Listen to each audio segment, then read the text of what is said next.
As an anime fan, I have a tendency to enjoy shows that are distinctive in one way or another, whether that be in terms of overarching message, visual style, or just the narrative itself. To be honest, I think we all do, as anime that choose to be different are naturally more engaging. This is what makes the winter 2016 anime Grimgar of Fantasy and Ash so appealing to me. It's a show that above all else is not what you'd expect it to be.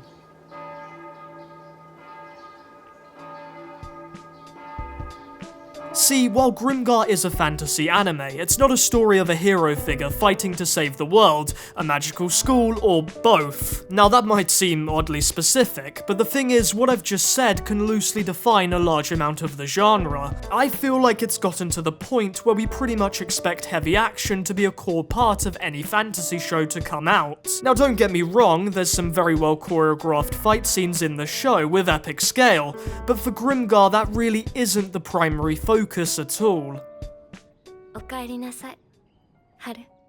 Instead, the anime's approach is heavily weighted towards presenting characters as individuals and not bland, sword-wielding badasses. Unlike a vast majority of the genre, Grimgar's cast are characterized by their imperfections just as much as their favorable traits. I'll be the first to admit that this is pulled off better with some characters over others, most notably Ranta and Mary, although it's clearly the case with all characters to some degree. It's the basis of what makes the group work so well together. Of course, this is a core part of any story, but for Grimgar it really defines how the show progresses. It's not just awkwardly made apparent every now and then to try and give the show a sense of substance. As a result, Grimgar's character-driven narrative feels more human. It's not like the show is void of any visual entertainment, but it's accompanied by scenes with lengthy dialogue revealing more about the characters' emotions and attitudes than any fight scene can achieve. Tell don't show if you want to be RC anime about it. It's because of this approach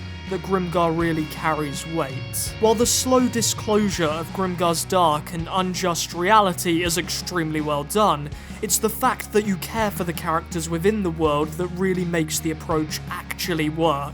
To feel genuine sympathy for an individual's hardships, you have to understand their grief on a humanistic level, which is achieved in this show through everything I've just explained. This is the very reason the show isn't overtly edgy, despite it dealing with unpreventable sorrow.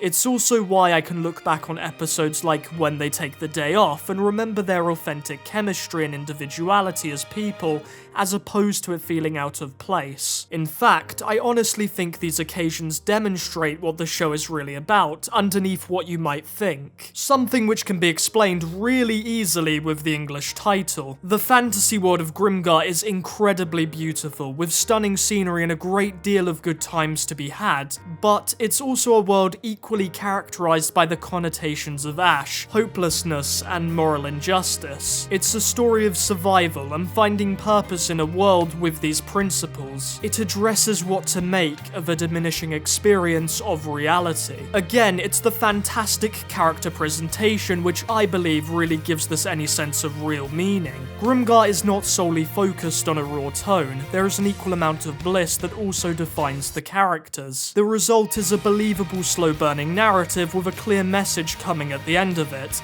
It's not pure popcorn material. And before you leave a comment breaking down why I'm wrong, I'm well aware that the show doesn't defy everything you'd expect. There's a lot of fan service panning shots that clearly shows the director loves Yume as much as all of us. As well as that, there's a bunch of other small things that you can nitpick if you really want to, but for me, none of that really matters. At the end of the day, whether you love or hate Grimgar, I do think it's something which should be appreciated. It's not a crappy, repetitive light novel adaptation like you'd expect it to be. It takes strives to be different in a genre that can feel just a little bit saturated at times. That is an achievement in its own right, and something we should want to see more of. I've been Russ, and have a great night or day.